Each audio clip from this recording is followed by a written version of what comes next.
I want to go over how to do the trig functions on your calculator. So you can see sine, cosine, and tangent are on your calculator. So if I wanted, and I just wrote here to see sine of 42. So say I want the sine of 42. I just put in the sine of 42. It gives me the answer. You'll notice up here it says degrees. You want to be in degrees. The other option is radians. We are not going to cover radians. You might have already known about it, and if you did, that's the other way that you can do them. Make sure you're in. How you go back and forth is this mode here, and you can see there that would be how you would switch to radians if you wanted it, or if your calculator's in radians, you need to get it back to degrees. That's how you do it. Now, what about cosecant? So the other three, cotangent, secant, and cosecant, are on here. They're the reciprocal, so sine and cosecant go together. Cosine and secant, tan and cotangent.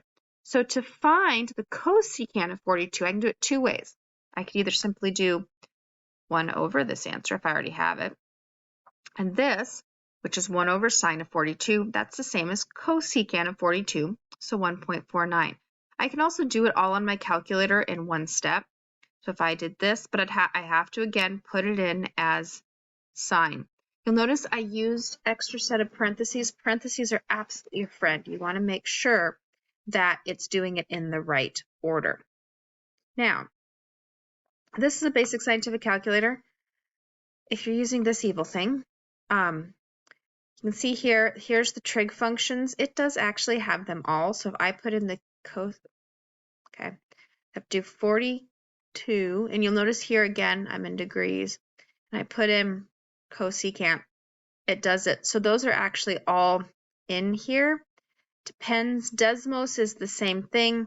If you go to, and I'm just giving you options in case you don't have a basic like TI-30.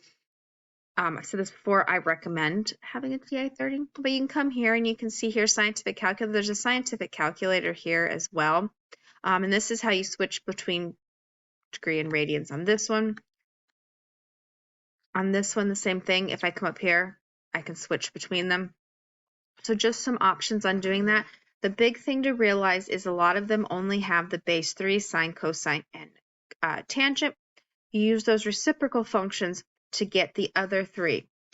Very careful. See this sine -1 up here? This is not the same thing as 1 over sine. I'm going to repeat that again. The sine -1 on your calculators is not 1 over sine. It will not give you the right answer. If I put in sine here of 42, it gives me a domain error because it doesn't work, because it's not what you think it is, okay? This is finding an angle. We'll use that later.